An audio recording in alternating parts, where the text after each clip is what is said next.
Hi, everyone. I'm Megan Berg, And I'm Dr. Jeanette Benegas. and we are here to fix SLP. We are discussing the biggest challenges that are currently holding back the field of speech language pathology. We present the issues with facts and invite you to be part of joining our movement to make things better, one conversation at a time. Let's fix SLP.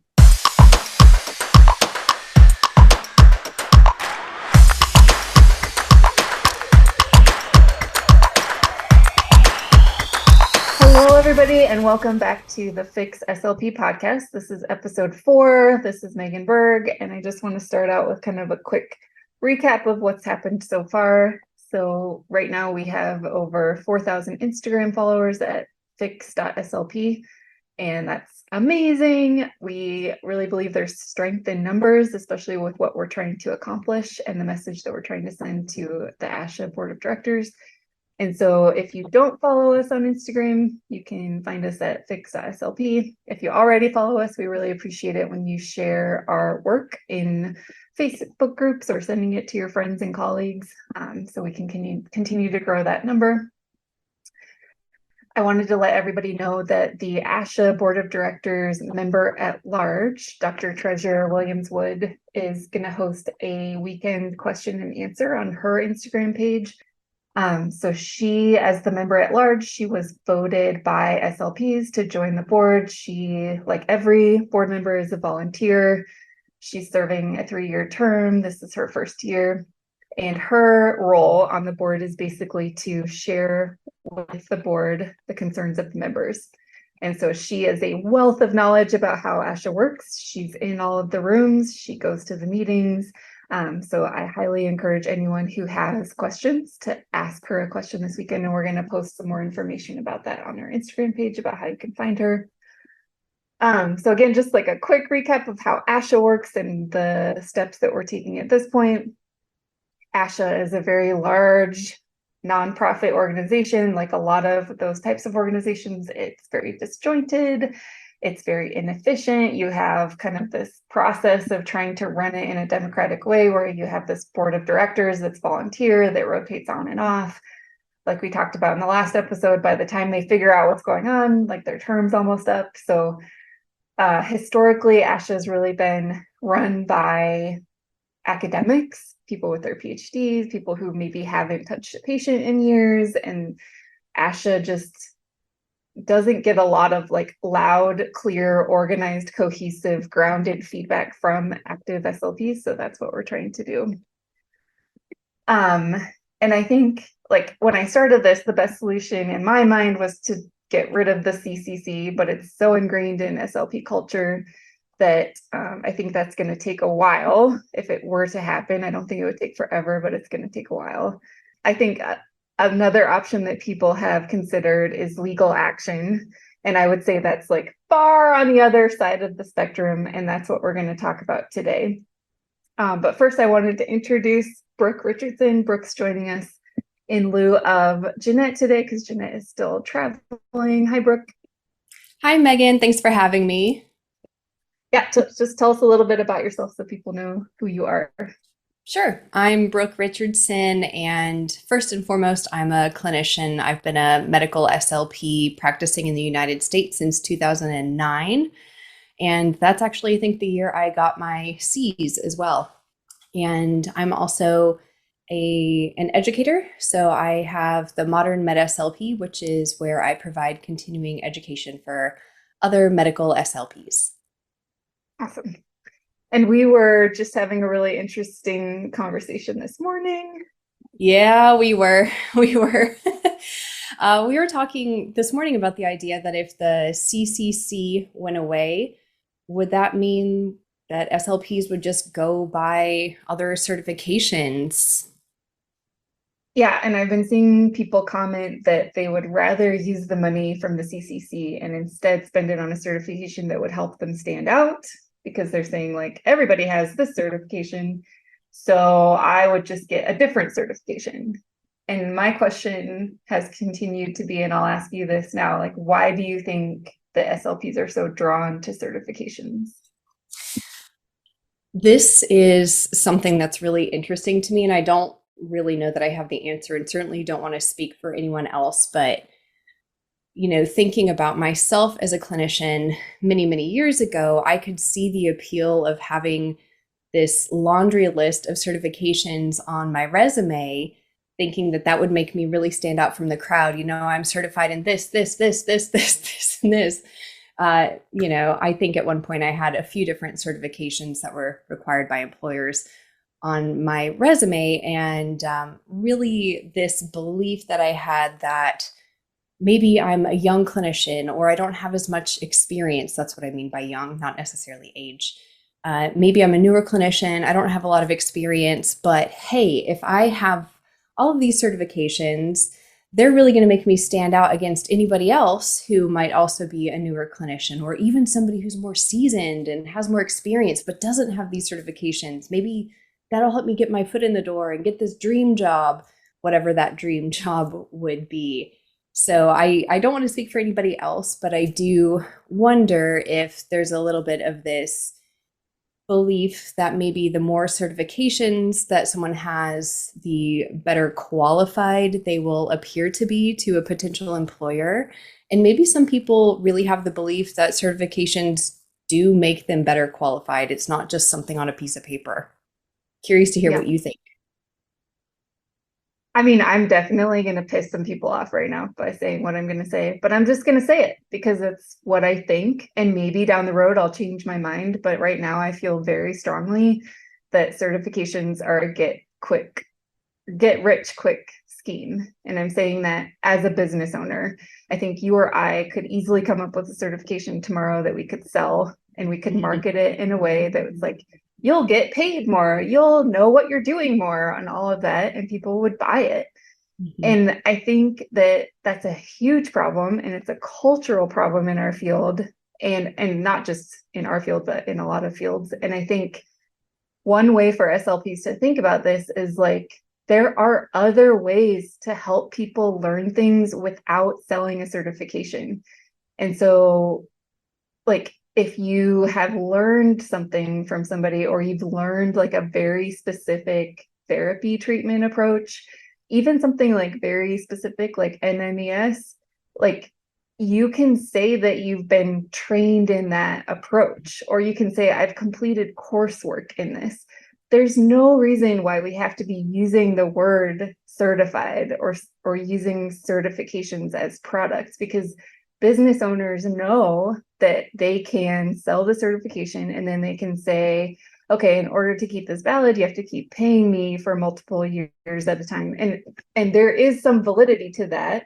Like, yes, we all need to be continuing to be educated on the latest treatment approaches and how those evolve over time. But again, we can do that in a way that's like, I took this education in this year, or in this month at this time at this year. And so I've had the most recent training on this. So that's my thoughts. And I'm sure there's people listening that are just like, oh my God, Megan, you've just totally pissed me off.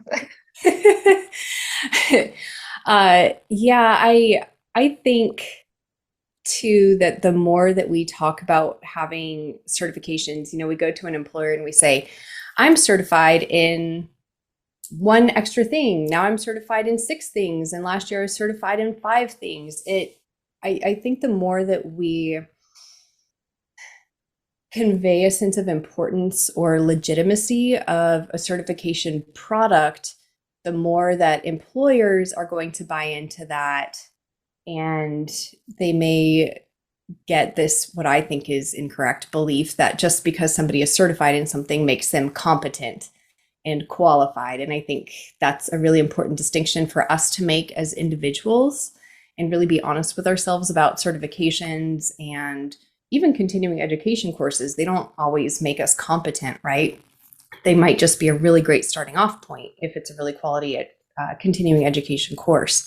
But making sure that we're honest with ourselves, but also in the way that we portray our certifications to others, including employers and also patients and other consumers.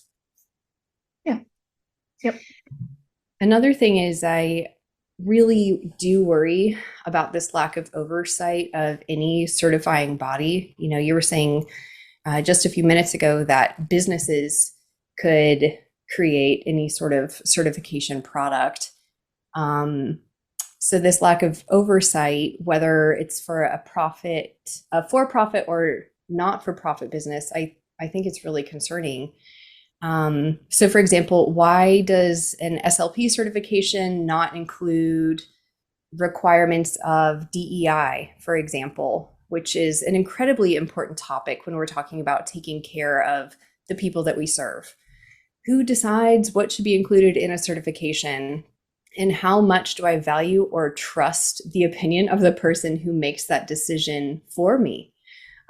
Because that's really what's happening with certifications is someone is making a decision for you of what should be included in the certification process and what you should be certified in. I'm going to say this word too many times.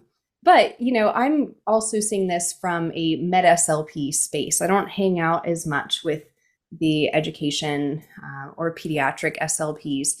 So I wonder, do SLPs who work in the schools feel the same need to stand out that med SLPs seem to?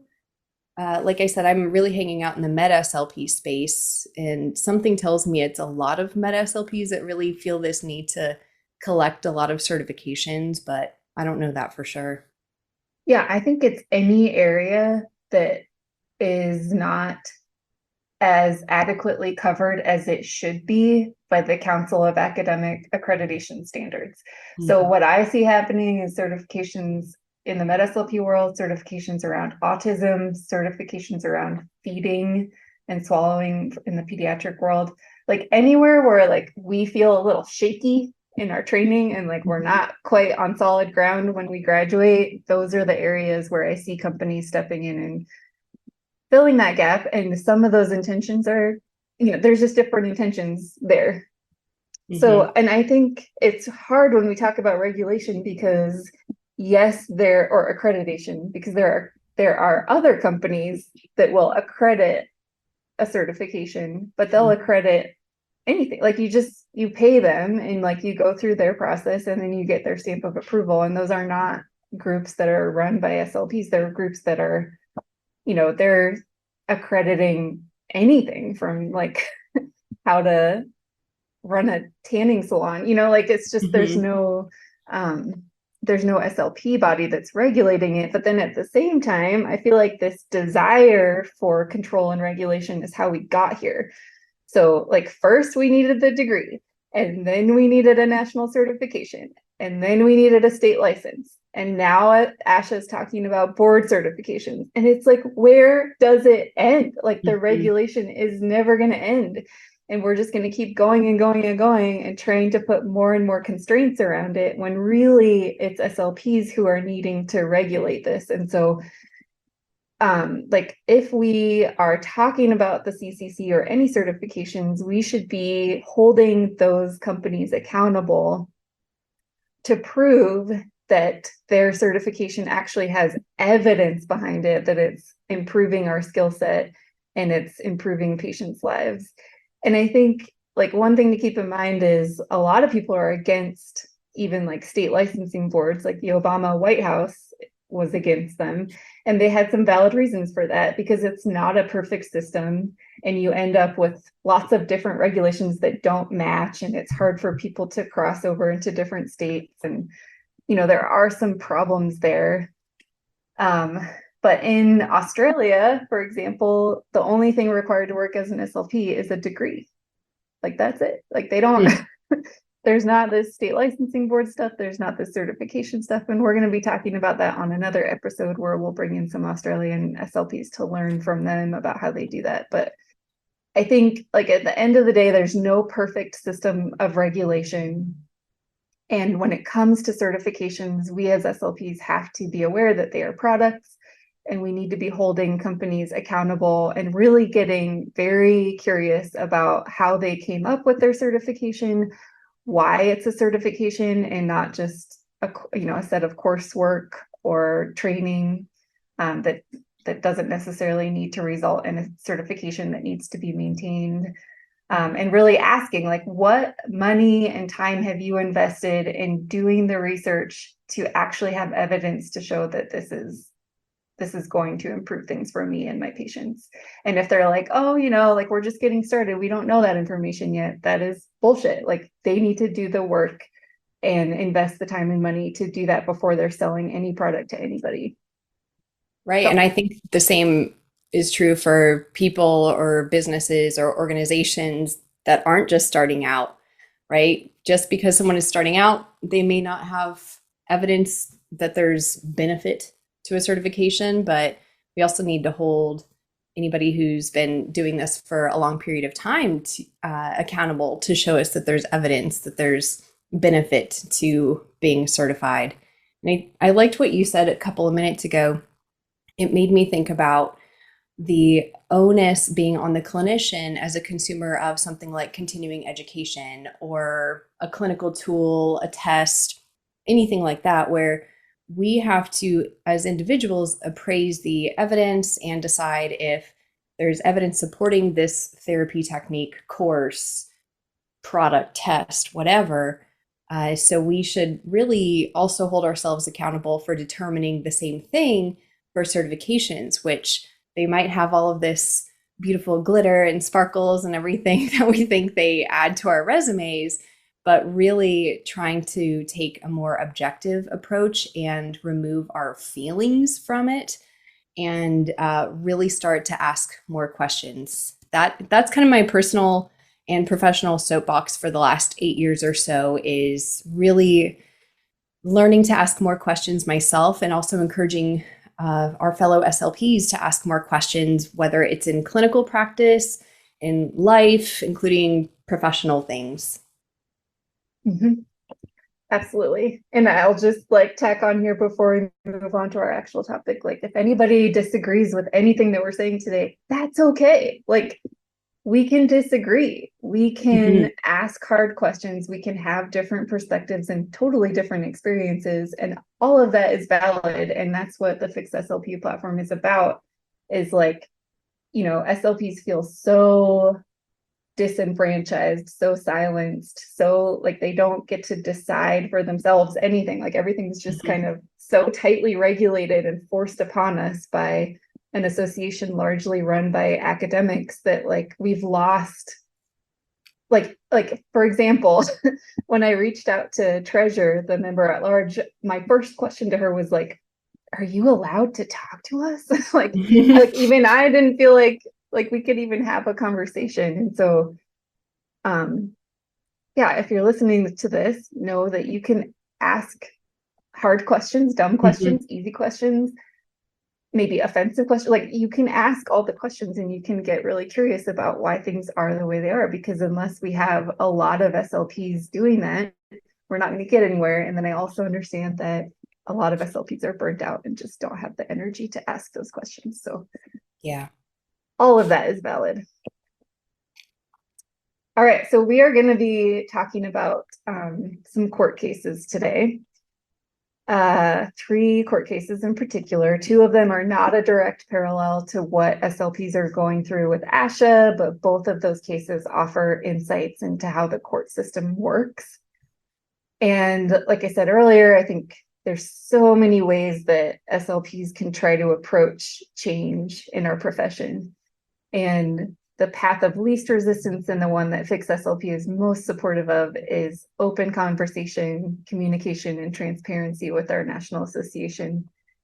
And then there's, a spectrum across that. So then we can try to work behind the scenes to get the Cs untangled from state licensing boards and insurance companies. And that's something that we can do theoretically without ASHA.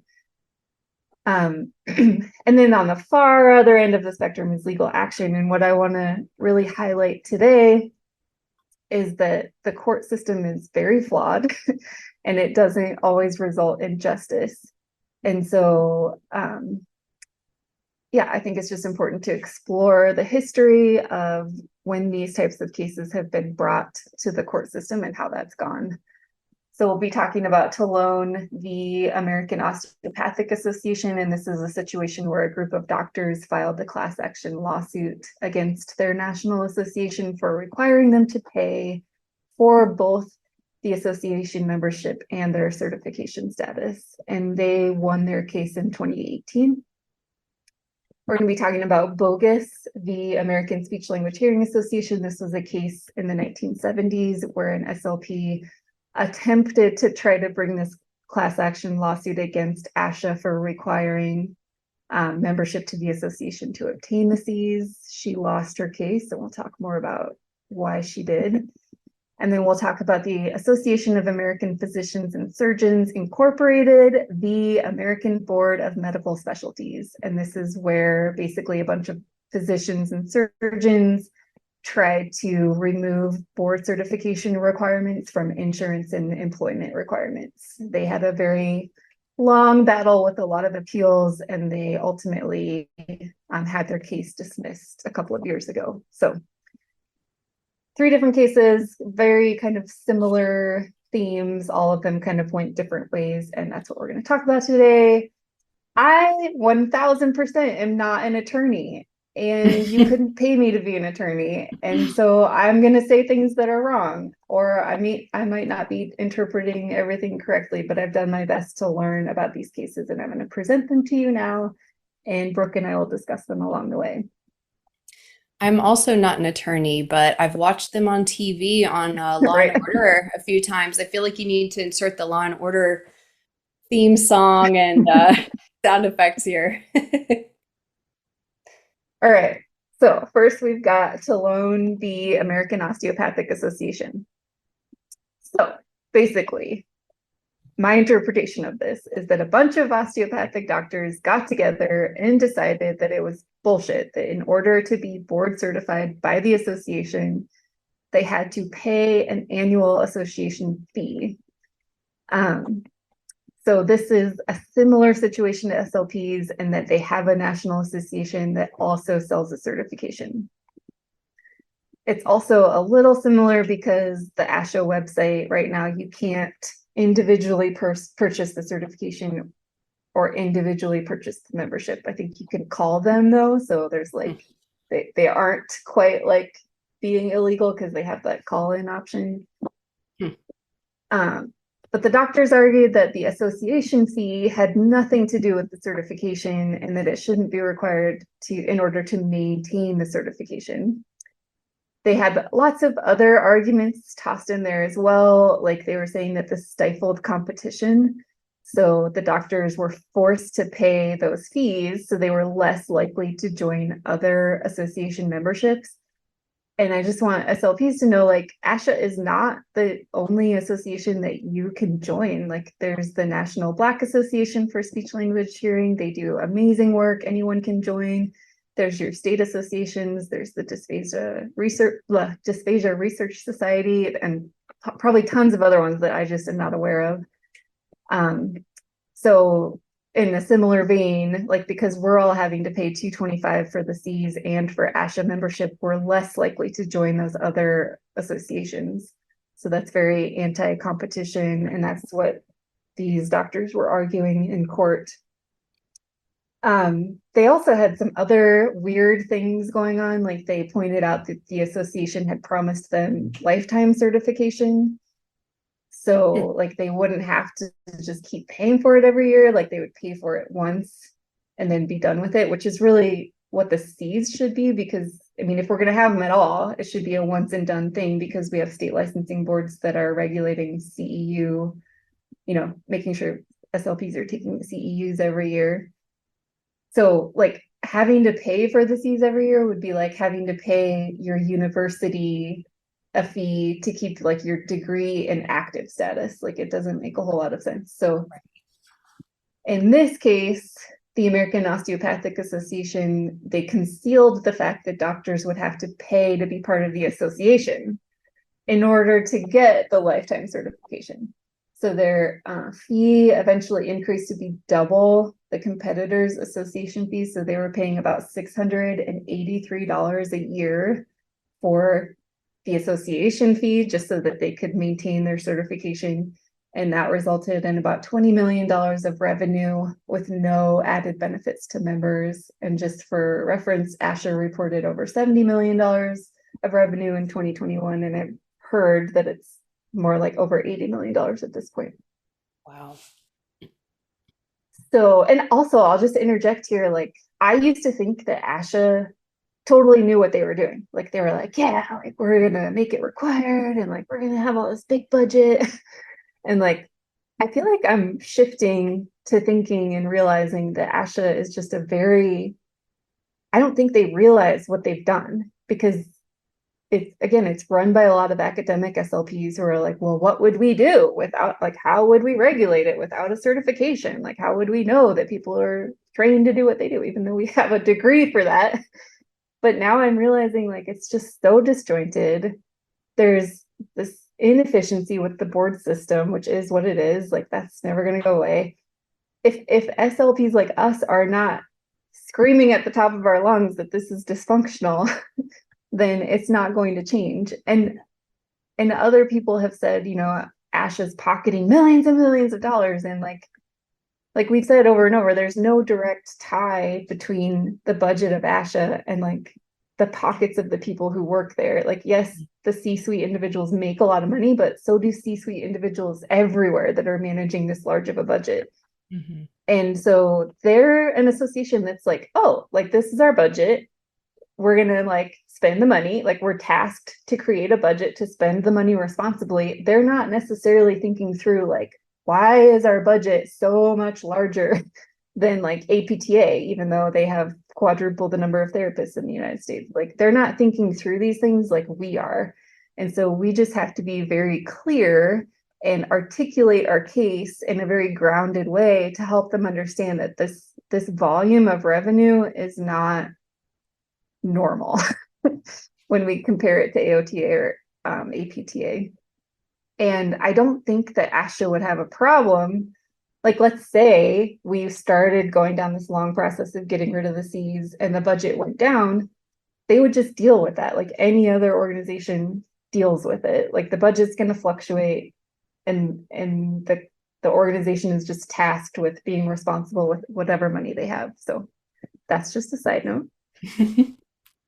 But to get back to this case, the American Osteopathic Association filed to dismiss the case, just like ASHA would if, SLPs tried to do this, and that was denied. So they got to move forward with their case. And there was a process of establishing the class action lawsuit across multiple states, and ultimately it was settled at a value of $84 million. So the association had to waive a $90 board certification maintenance fee and reduce its annual dues by $90 for 3 years. They had to offer 2 complimentary CEU courses, up to 12 credits each year for 2 years. They had to accept all CEU, whether it was taken in person or online. And I know like all the SLPs in California are having to deal with that frustrating rule right now. And they had to eliminate continuing education requirements for members who were not board certified. So like even to be a member of the association, you were having to demonstrate CEUs every year, which is weird.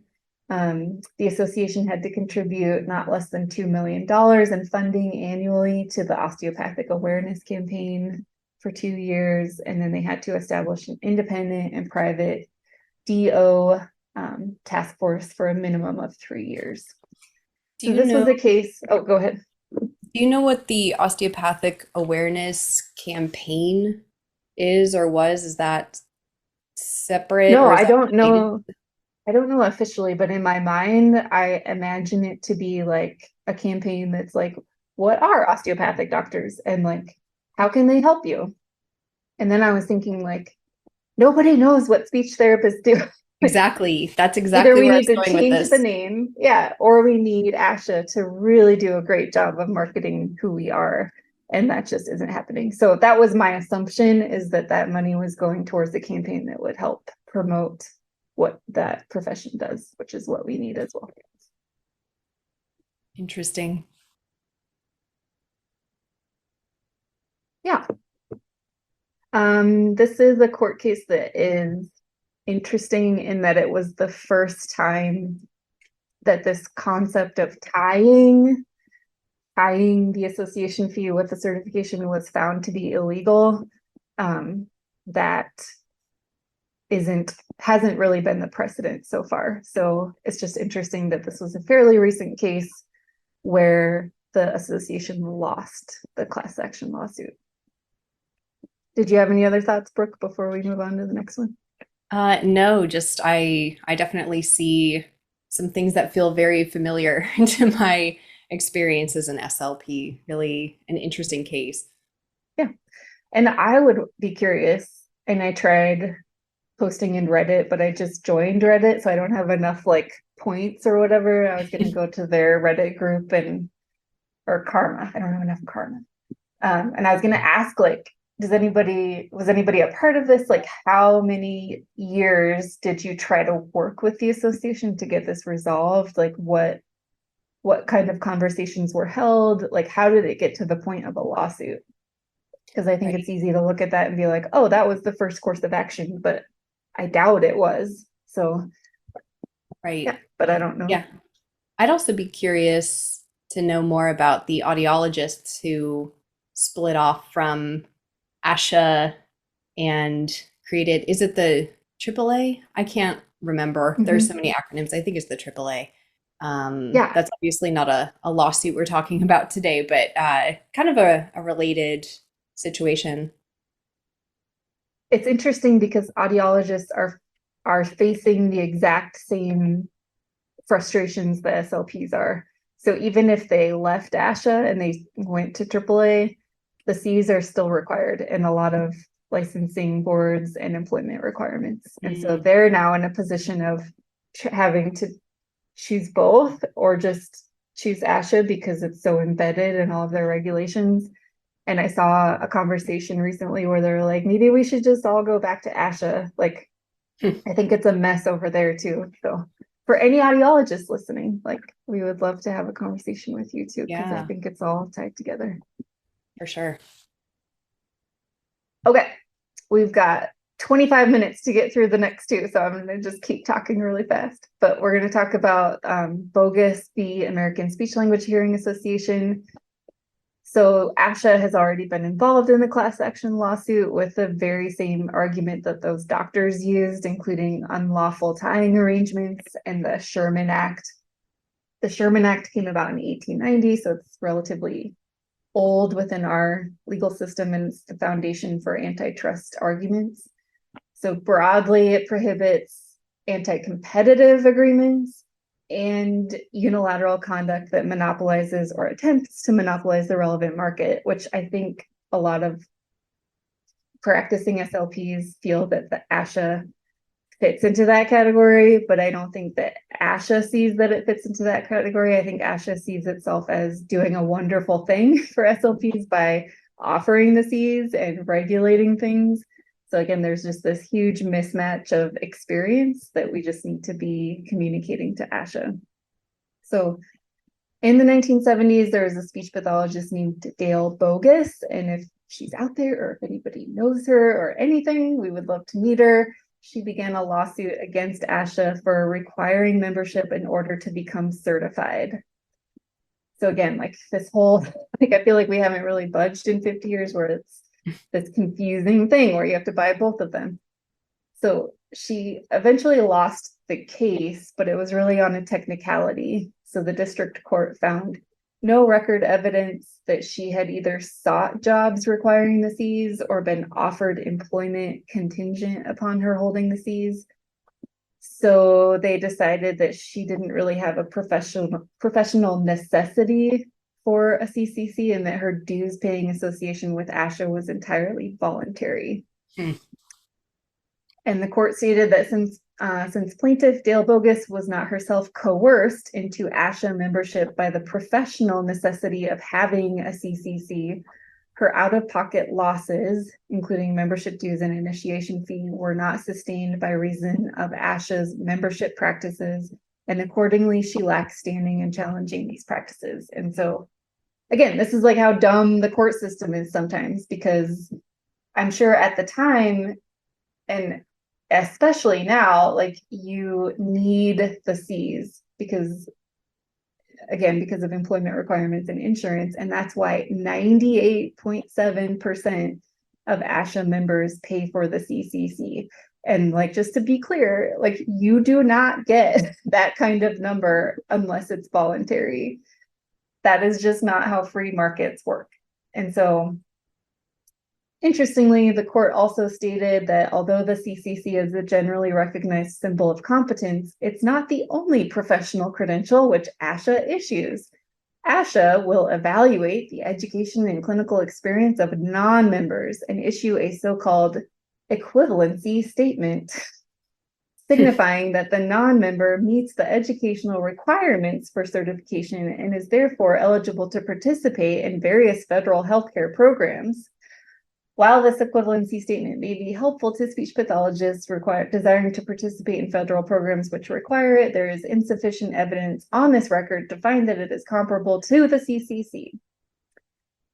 And I kind of wonder, like, there's all this like language of like CCC or equivalent, and now I'm thinking maybe that's where it came from because ASHA refused to even offer the CCC to people who weren't going to be paying members. Like, it's so Interesting. confusing and such a mess.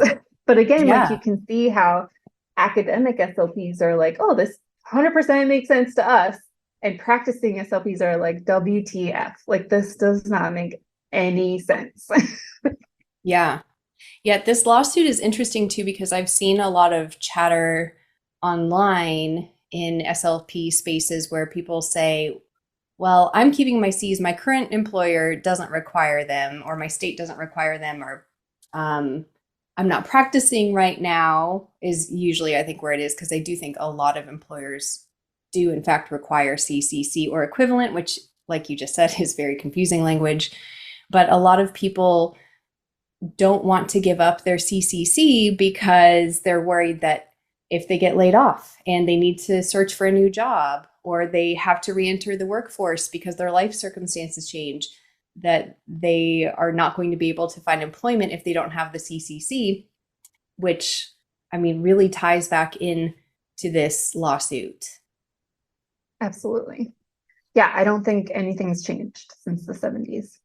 Wild. Interestingly, case reviews have stated that Bogus has standing to challenge the legality of ASHA's membership prerequisite rule. And we're going to include a link to this case review and all of the case reviews for these court cases at fixslp.com. And they just stated that factual questions relevant to the various theories of liability remain concerning, such as the sufficiency of ASHA's economic power in the market as a whole for the Cs, the anti-competitive purpose and effect of the challenged tie-in, questions of monopoly, intent, and power, and relevant product and geographic markets. Moreover, through further proceedings, ASHA may be able to develop a factual basis for not automatically applying, in this case, liability concepts developed in the context of for-profit businesses. The Supreme Court has twice expressed the view that in certain circumstances, a professional association's practices may be judged differently from other businesses. And they're just saying like they can't really comment on this. But it suffices for purposes of this appeal from a grant of summary judgment to note that material issues of fact remain to be developed in further proceedings. So I think that means that people who have looked at this court case are like, like that. There was a lot of information that didn't get processed, and the conclusion of this court case isn't as strong as it should be. We did try to connect with ASHA about this case, but since the association's legal counsel is contracted, the legal archives and histories aren't maintained in-house. And so that means that any legal records or correspondence would be held privately and not disclosed to members or the public because of attorney-client privilege. So I just wanted to mention that we did look into getting a statement from ASHA on the case, but they are not in a position to do that. Interesting. Yeah. So again, like the court system is flawed and it doesn't always get us where we want to go as much as conversation can. Right. So the last case that we'll talk about today is the Association of American Physicians and Surgeons Incorporated, the American Board of Medical Specialties. This case is a little bit more frustrating to talk about because it highlights the fact that consumers aren't always aware of the fact that certifications may not deliver on their promises. So like one example that we continue to use over and over is that the American College of Radiology in their kind of handbook recommends that speech therapists who are performing and interpreting NBSS or NBS studies have the Cs. But I think a lot of SLPs would agree that just because you have the Cs does not mean that you are competent in completing and interpreting NBS studies. Right. So certifications can be a racket, it can be a money-making scheme, and it doesn't necessarily always do anything for consumers because we live in a capitalistic society. So like that's just kind of how things tend to evolve for us. So it's especially hard to hold big, established, historical, iconic companies that sell certifications accountable, even if, you know, highly trained professionals recognize them as bogus. The need to protect consumers and to especially protect patients is so strong that these certification companies can really push the legal limits and get away with it. So in this case, it was the Association of American Physicians and Surgeons that tried to bring the case against the American Board of Medical Specialties. So we all know that there's like board certifications in pediatrics or whatever. So to put this into context, this would be like ASHA filing a case against the company who sold the CCC, but that's not the reality because ASHA is both the membership association and the company selling the certification. So we have our own quagmire to solve. But basically the American Board of Medical Specialties offers 24 different board specialty certifications. Paying for them and maintaining them is similar to the CCC. There's an annual fee and continuing education with little in return for the physicians other than this board certification that they get to put after their name. So the association claimed that the board certification program does not measurably improve the quality of medical care. So there's no evidence base behind it. And it instead results in unnecessary expenditures of time and money for physicians. All else equal, they said, the member physicians would not participate in the program. Is this sounding familiar? Mm-hmm. So all states permit physicians who choose not to become or remain board certified to practice medicine. But according to their complaint, the board conspired with hospitals and health insurers nationwide to condition the granting of staff privileges and in-network status on physicians' continued participation in the certification program. So physicians were finding themselves forced to participate in the certification program to practice medicine, at least if they wish to do so in hospitals or to accept certain forms of insurance. Interesting. I feel like I've heard this somewhere before. Right? The association claimed that a host of statements on the board's website created the false impression that the certification is indicative of the medical skills of physicians, and that physicians who do not participate in the certification program are likely to be less competent. Again, this is very familiar because if you go to the ASHA website, like when you click on like for the public, and then you'll see, and you click on like, what is an SLP? And you scroll down to education. The entire education section is about how to get the CCC. It's not about the training. It's just about the certification. So it's very confusing for consumers when they read that. Wow. So this case was initially dismissed right away. And the association continued to attempt to make the case through a lot of different appeals, but they were never able to prove their case. It seems like this was mostly due to lack of evidence, which how do you prove any relationship between the certification company and insurance companies and employers if you don't have access to those documents. And so in our case, we do have documents that show that ASHA lobbies state licensing boards to include the CCC in their licensing requirements.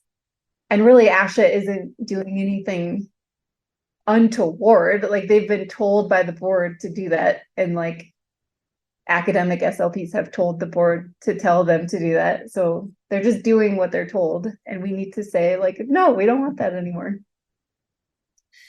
What is there a rationale given for why people would be lobbying the state licensing boards to include the CCC as part of their requirements? Is there any sort of rationale given for that anywhere? So, and I know you've read the letters that ASHA sends out. Their rationale is basically, what did they say? I can't remember the words, but it was like internal accountability or internal recognition. Yeah. Yeah, I remember Professional that. internal recognition. So, and I truly think that ASHA thinks that the CCC protects speech therapists, but that's a very old school model. Like, it's very outdated at this point because state licensing boards protect SLPs. Right. And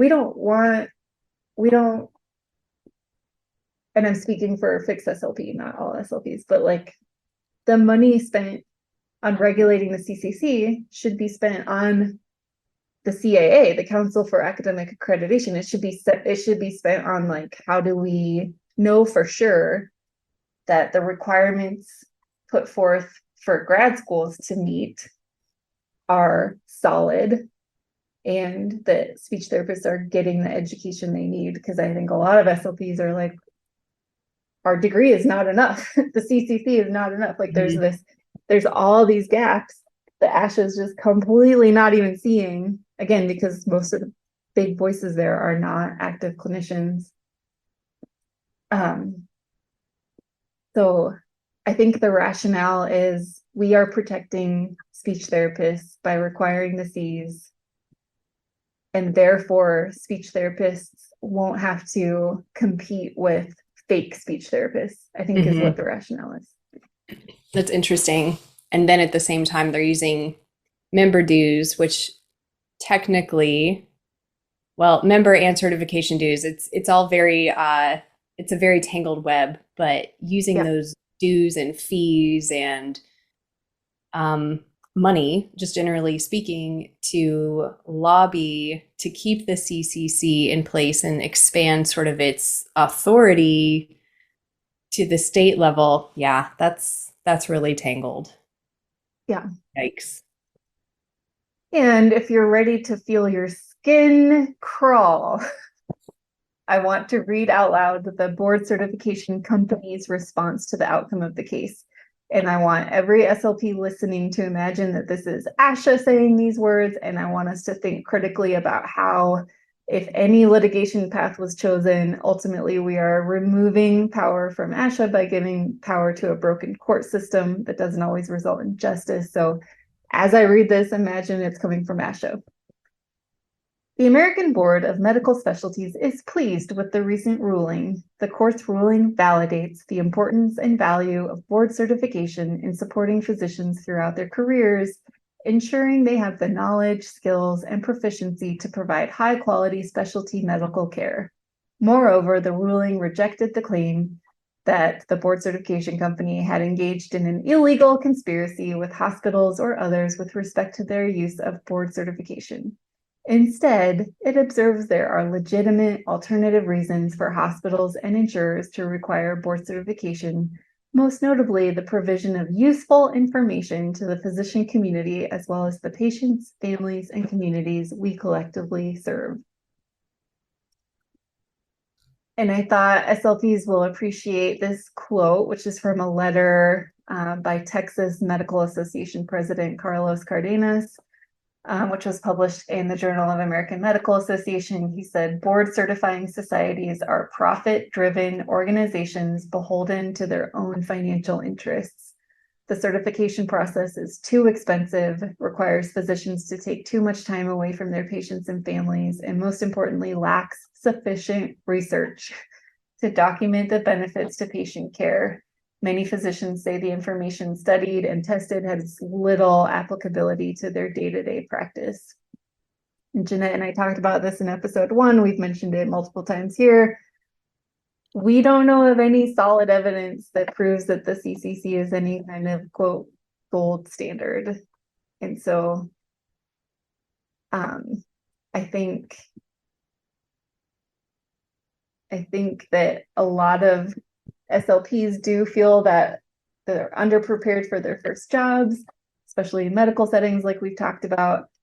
And this isn't because medical speech pathology is any harder or more advanced or more challenging. It's just a very different skill set than education SLP. And it's because the CCC hasn't done anything at all to update its standards to ensure that medical SLPs are prepared, including intensive training for MBSS, SPEs, and dysphagia treatment. And that leaves the door wide open for companies to sell certifications in our field. So the next time you go to a doctor, ask them if they're board certified, and then ask them if that question just raised their blood pressure. And then you can all get into a conversation about how annoying it is that you have to have a state license and these certification products. So yeah, that wraps up those 3 court cases. That's really, really interesting. And I like the way that you used each of these to show that the outcome is maybe not always what the individual or the group of clinicians might want it to be, and that we maybe have a bit more power with our own voices, that we should start using those first before we jump into any sort of excitement over legal action or anything like that. Yeah, and I mean, we all know people who are like, when any of us is threatened with legal action, we just shut down. Like, it's just like, we're not going to interact because anything I say can and will be used against me. So like, if we want to try to engage with this particular board of directors, which again is rotating on and off every 3 years, so they have nothing to do with establishing these broken systems. But if we want to try to talk to them and see if we have more in common than we think, like, we gotta use a different tone. And I take full responsibility. When I started Fix SLP, I was like really angry and really frustrated, and my tone was very aggressive. And I think being able to talk to Treasure, the member at large of the board, and feeling like there is a path forward and there are ways and routes that we can take to try to connect. And like, it's never going to feel perfect, and it's never going to feel like, you know, we're 100% being heard all the time, and people are going to say things back that like, that are just going to highlight the fact that there's such a disconnect. But the fact that there are opportunities to dialogue, I think, is really exciting. Like I said, Dr. Williams-Wood is hosting her Q&A on her Instagram this weekend, so we'll post information about how you can find that at fix.slp. We are going to post links to all of the court cases that we talked about today at fixslp.com. You can also learn more about our platform there and read about what we're up to. You can send us an email anytime at team@fixslp.com. And if you haven't yet, please write your letter to the ASHA Board of Directors. They're meeting in a couple of weeks. They do read every letter. They look at them at all of their quarterly meetings, and they look at them at all of their like SLP committee monthly meetings. So that is the most direct way that we can all communicate with the board. And Brooke, is there anything else you wanted to say? Put you on the spot. Yeah, I love being put on the spot, especially on podcasts. It is my favorite pastime. Just thank you for having me, and thank you for all of the work you're doing to educate your fellow SLPs. And yeah, just really hoping that our fellow SLPs will feel confident in trying to connect with ASHA and connect with each other, and hopefully see that there's a shared goal, no matter how big or how small that might be, and keep up the good work. Yeah, thanks. yeah, I don't think we're going to get there by December. We might not get there by 2026, but we're here. And like we see that, in 10 years and 20 years, we can be in a much better place. So thanks everybody for being here. And Jeanette and I will be back for episode 5, and we will see you then. Thanks everybody.